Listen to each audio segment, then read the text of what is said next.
Hey everyone, and welcome back to Todd Bowsey's world famous YouTube channel and another episode of our Dynamite High Limit Casino Coin Pusher. Back at it again today, and have a quite a different setup. I've got a pretty nice stacked back shelf there, a lot of high dollar stuff back there to get. But unfortunately, we have this huge, daunting stack here to go through first. So pretty much what I'm going to do is try to do as much work as I can getting stuff like the multiplier back there. This red token right there is a multiplier. So we really want to get that guy down the drain first because that's going to double everything we win. And there's white chips here and back here. You can see in the reflection. And those white chips are $50,000 tokens. So for every two, that's 100 grand. So obviously we want to get as many of those as we can as well.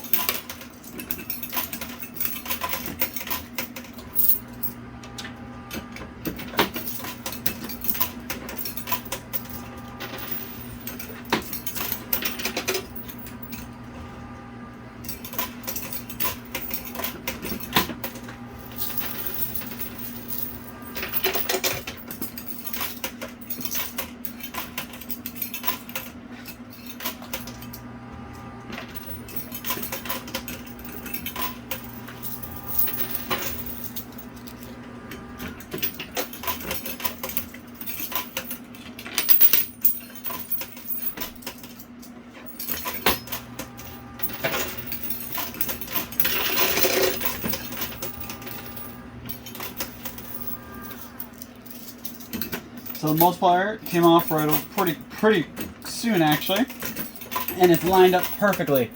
So the multiplier is right here behind this stack, so it's almost lined up dead center with the drop point. Alright, so that's one thing I was wondering if it was going to happen. I got some $1,000 chips that fell off out of bounds back here. I was just hoping it wouldn't knock the white chips out there, and it looks like some of the white chips are kind of tiered off, like they're gonna fall that way. So I gotta keep my fingers crossed that they don't make a leap for it and fall out of bounds.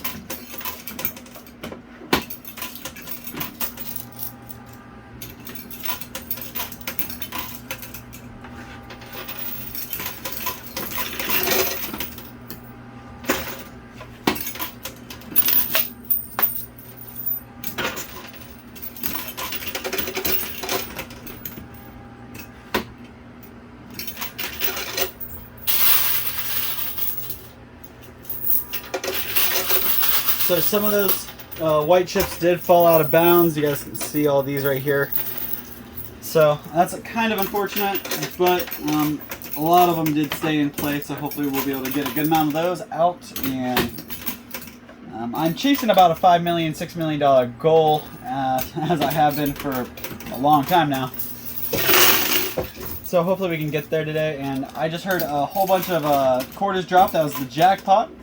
Somebody asked that the other day if I ever hit the jackpot or hit that circle in the middle. So there's a little hole in the middle of the playing field. It's like right here. And quarter, it's just big enough for a quarter to fall through. But underneath there's a basket that collects the quarters. And as so many quarters fall, fills the basket up. And once the basket gets so full, it tips and falls into my winnings. So that's what they call the jackpot. And I'm going to leave those quarters down there in my little winnings area, and I'll use those at the end to kind of finish this up.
So guys, if you haven't already, and obviously you're watching this, so you have some kind of inclination towards gambling.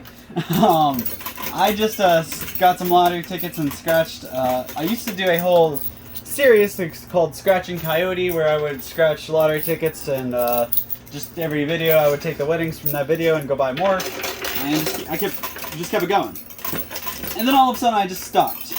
So what happened is I went and I bought new lottery tickets. I got super busy. A lot of stuff happened in life, and then I totally forgot to go back to it. I had the lottery tickets sitting in a cabinet, and as I've been cleaning, I found them, and I was like, yeah, I'll bring them back. So I do have a new lottery scratching series going, and what I'll do is I'll just take all my winnings, go buy more lottery tickets, and just keep it going until either I hit it big or I lose all my money. So.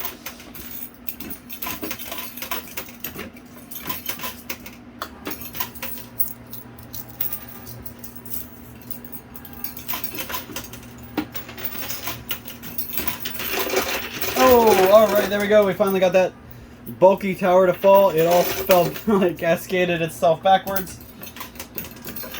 Although it might help us push now, so let's hope for some good pushes coming up in the next few goes.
Alright, so that's all the quarters I brought with me. I'm going to go ahead and grab some quarters out of my winnings, and I'll be right back to keep going. I got about 30 minutes left, and I created a nice purple-blue mess here. And I'm trying to get through to the orange, so I need to really get through all this purple-blue stuff. So I'll be right back with more quarters. Alright, I am back with a slew of quarters to keep playing. And hopefully I got some good juju here.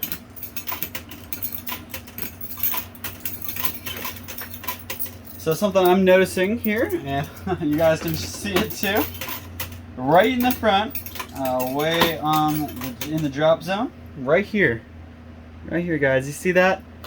That's our multiplier. So our multiplier is that close to coming off.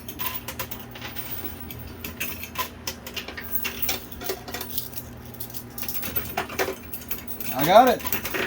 The multiplier should just dropped into my winnings, so hopefully we got a 2-timer for the rest of the game. So basically that means is, so long as that actually fell down there, not into the endless pit, we'll double everything. So a $50 coin is a $100 coin, and a $50,000 coin is a $100,000 coin.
Hope everybody's having a good day, enjoying their weekend. I know, I'm working my butt off this weekend, and hopefully, woo! All right, that was pretty nice. And hopefully I'll be able to get some time off come to the end of the month. We got a lot of stuff going on at work, from you know, deliveries to different dealings and stuff we have going on. We're really busy, so it's hard to find any time off, and I feel like ever since the pandemic it's kind of been that much worse, because we're just trying to capitalize on the time that we have, you know. Since everything is kind of starting to improve, the world's starting to change, I'm really excited that things are starting to pick back up. The world's starting to get back to what it's supposed to be. However, one thing I wanted to linger on is the fact that since everything, since a couple years ago when, you know, the big sickness hit us and really changed the world as we knew it, people have been like 10 times crappier, meaner, ruder, however you want to describe it. People are just grumpy. I've had way more customers, and people, not just customers, but like I've been at the grocery store and a lady, literally probably in her 40s, cut me off, didn't bother saying, like, she was pushing her cart, and she saw me walking, and she came out of an aisle very fast, didn't bother saying sorry, didn't even acknowledge that I was there, and then when I started to turn down the aisle she had come out of, she hurried up and went right back in the aisle like I was getting in her way or something, and the whole time she didn't even acknowledge that I was there. Now, I mean, I'm not saying that this person could have been, you know, they could have been under the influence of something, but that's not the only time it's happened. I've had a lot of people, you know, give me nasty looks, or you know, they cut you off, or they flip you off. I actually literally had somebody merge in front of me, and it was on a highway, so it was a busy highway. I wasn't paying attention to the car next to me because I'm, you know, driving, going 60, 65 miles an hour. I shouldn't be looking next to me. So apparently a truck was trying to signal and or trying to get my attention so I would let them go over in front of me, instead of, you know, waiting until there was an opening in the cars to go left. They didn't want to lose their speed, so they you know, hurried up and sped off in front of me, cut me off, cut in front of me just to slam on their brakes, and they topped it off with a middle finger in the air. Now, I didn't do anything wrong. I wasn't being mean. I wasn't asking for this person's aggression, and I wasn't blatantly ignoring them or anything. I was simply just trying to get to where I was going, and safely. I've had accidents on the highway before, just from taking your eyes off the road for a second. I literally looked down and looked up, and I was already too late to stop. So I've been in accidents on the highway and not going to take my eyes off the road in front of me, just because there's a car that's, you know, leveled off next to me trying to wiggle their way in. If anybody knows about where I'm talking, Canton, Ohio has, oh my god, it is a nut house trying to drive through there. Because they're doing so much construction, there's literally, they tore down a whole bunch of condemned buildings. There's probably about 5 or more buildings they tore down, and now it looks like they're either extending the highway or who knows what they're doing, but they leveled these buildings, and now they have I think it's normally like a 4 or 5 lane highway, and they cut it all the way down to a 2-lane highway. So it's really hectic. It's you really can't go the speed that you've been able to go my whole life anyways. I want to say the speed limit's 55 through there, and not very often have I made it through there without you know, having to sit and wait. Literally spending time on the highway sitting in one place because the construction is so bad. So this guy was he saw there was multiple signs warning, hey, the road's closing, yada yada yada, and people do this all day long. They drive all the way up to that sign, and because they think they're going to get in front of somebody or they're going to get somewhere faster, and so they literally drive all the way to the sign that says road closed, merge left, where it stops the road from going forward. And they'll do that. They speed off in front to go in front of all these cars, and they just sit there and hope somebody lets them in. And I literally had a truck not signal. It wasn't signaling at all. He just started slowly going into my lane. We were driving, and he just slowly, as we were going forward, he just slowly came into my lane, and I had to, luckily I was paying attention and watching because I'm a good driver, unlike this fool. So I'm a good driver. I paid attention to him coming, and I saw he was it looked like he was maybe, you know, just losing control, like maybe he was under influence or something. So I was like, well, maybe he's just gonna, you know, correct himself and go back into his lane. No, this guy went full on in my lane, never once signaled, never once put his hand out the window. He didn't look like he was watching me in the mirror. He just started merging, and luckily I saw him doing it, and I put my brake on soon enough that he, you know, squeezed by.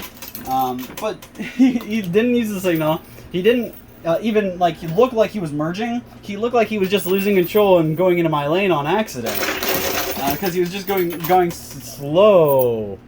And then he never. Usually when you like start to merge, you go slow and then you get in front of them. You go slow to make sure you're in the lane, and then you hurry up and get in front of them. Well, no, this guy literally went like it took him so long to get over into my lane. Like it's just hard to explain. But if people like this, they don't pay attention. They're in their head. They're on their phone. Actually, I'm pretty sure this guy was probably on his phone and had his head up his butt, so he didn't know what was going on. And I'm sorry, but if you're driving a truck that, you know, can injure more lives than a car, I mean, my little Chevy Cruze isn't gonna. If it hurts anybody, it's not gonna hurt them nearly as bad as a Ford pickup truck. So just pay attention to what you're doing. Don't act like you own the road, because you sure as heck don't. The roads are paved with taxpayer dollars, which means they belong to all of us. You don't own it. You can't just cut people off. You can't just you know, make up your own rules while you're driving. I would love if you could, because I think we'd be looking at some not some Grand Theft Auto. Maybe you'd be looking at some Grand Theft Auto driving. You ever play the game Grand Theft Auto and try to drive the car like a regular person? Impossible. Or some Fast and Furious stuff. I mean, people ramping crossroads and everything, so you never really know. But you'd think in a road construction area like that, you would put your phone away and you pay attention to where you're going and what you're doing. So let this be my little bit of a public service announcement, guys. Put your phones away while you're driving. I understand that phone call you think is important. Guess what? It's not. You can wait till you get where you're going. Call them back later. Just put your eyes on the road and make sure you're turning your signals on and not cutting a guy off behind you. So with that being said, I want to hear some of your guys' stories. I love reading the comments and hearing about some of the crazy stuff that happens to you guys, especially some of my viewers from overseas. Here in America, driving is one thing, but I've never been out of the country. So what's driving like everywhere else? I'd assume there are bad drivers everywhere. Which I don't think you can escape it by moving out of the country. But is it that bad? Do people drive? I mean, I could only imagine how people drive through Pittsburgh if this is how they drive through Canton, Ohio. Which leads me to another point. I've driven through Pittsburgh, and that is a madhouse, man. I was a fairly new driver when I was doing that, and it was terrifying.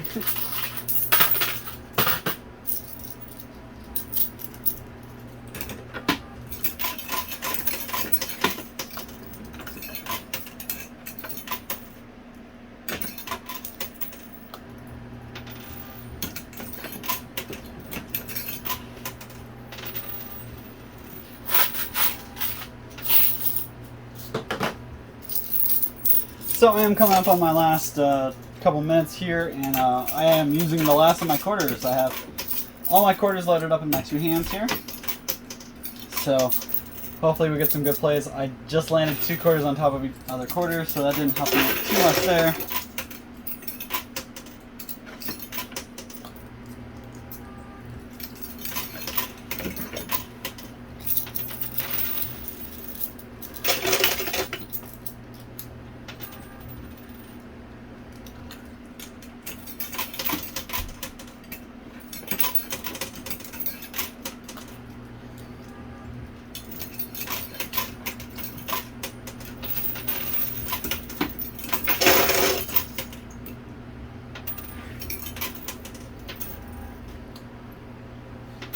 Alright, so that is the last of the quarters I brought with me. However, if you guys remember, we did win that jackpot. So I'm going to pull the quarters out of my jackpot winnings here. Sorry if I hit the tripod and move it around a little bit. A little bit of tight fit down here. Alright, so that's the quarter. That's all the quarters I got out of my jackpot. You can see it really doesn't take that many quarters to fill up the jackpot area.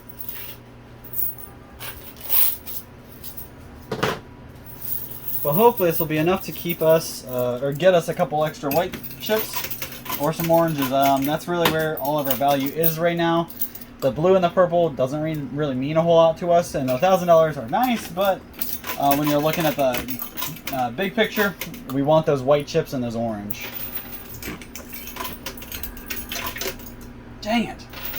I really tried to get that quarter to be tiered a little bit so it wasn't right on top of another one, but it did not play out the way I wanted it to. Looks like I really need to be left heavy because there's a lot more high-end stuff on the left, or a lot more, you know, about to go over the edge on the left anyways.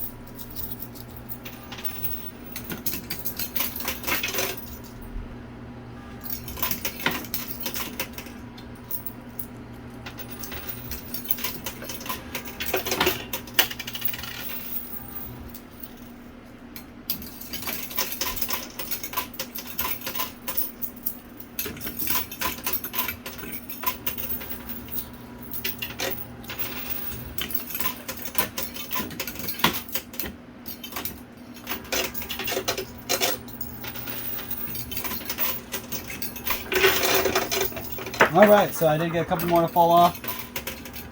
Don't know if any of them were high value, I just heard some stuff drop, so that's the last of the quarters I got too, so hopefully that can do something for me. Dang, are you kidding me? Oh no. Those chips are like, I just heard 2 more quarters fall in that thing, so let's see if those 2 can get me these 2. Come on. Alright, it doesn't look like we're going to get it, so I'm going to go ahead and stop there, count up my winnings, and I'll be right back with the total for you guys, so we see how much I'm walking away with today. Alrighty guys, so here you have it. This is my total winnings, and honestly, I am pretty excited. So, I don't know how long we've been going at this, probably about 80 episodes, and I have dumped in millions and millions and millions into this machine. Finally, after all that pain and all that agony, we have arrived at our destination, guys. So, I'll break it down for you and show you why I'm so excited. First off, let's start over here. Stacks of $1 million. 1, 2 million, $2.5 million right off the white chips. Like I said, guys, that was a huge, huge play. 2.5 million. Over here, this is another 0.5. And a couple, that's like 100 there, so that's actually 3 million, 3.1 million, so $3,100,000 just in those 2 chips, those 2 colored chips. Now we're moving over here. These are $360,000 worth there. That takes us up to $3,460,000. You add all these to that, and you get about 120,000. So that takes us up to $3,580,000. Add these guys in there, that's about 35,000. So that takes us up to $3,615,000. And the last about $3,000. There's like, I want to say 500 here, but there's $1,000 per stack, so $3,000 there. Takes us up to $3,618,000. So that's not where we stop, you guys. Don't forget, I've got this. So this is our multiplier. So everything I just said is multiplied by 2. So this is a $1,000 stack. This is a $2,000 stack. These are $20,000 stacks. These are $200,000 stacks. This is a $1 million stack, and this is a $2 million stack. So you guys see how crazy my money just doubled. It jumped all the way up to $7.2 million. That is way above what I was after. Like I said, I've been aiming for that $5 to $6 million, but finally we blew right past that, right into the $7.2 million. Crazy, crazy, crazy, guys. So I really have this to thank for it, and honestly, if I wouldn't have pulled this, I would have only made about $618,000, because my buy-in today was a $3 million buy-in. I've been on those $3 million buy-ins lately, and honestly, I'm so glad I got this, because that's the first time I've turned a profit, not counting what I have into the machine, a profit of $4 million. So I'm going to go ahead and throw myself a little bit of party, enjoy this nice winnings. We'll be able to come back and play for even more. I'm hoping I can go up to a $5 million buy-in, and hopefully we can walk away with not losing our butt and keep our profits going up and up and up. Let's see if I can turn this $4 million profit into an $8 million profit. So thank you guys so much for your time and your support. And a special thank you to the Multiplier for today for keeping my head above water. So thank you so much. Thank you to everybody who stayed with me, and keep tuning in, because I'm just going to keep going at it. This I finally hit my I blew way past my $6 million marker, and I hit 7.2 million for a personal best. So thank you so much. Don't forget to drop a comment down below. Give me something to talk about. Let me bounce off you, or you can bounce off of me, and be sure to just add your own little part to it. Now, whether you want to talk about what I was talking about, talk about my winnings, or talk about whatever else you want to talk about. I'm here. Drop a comment. We'll see you same time, same place next time. Thanks.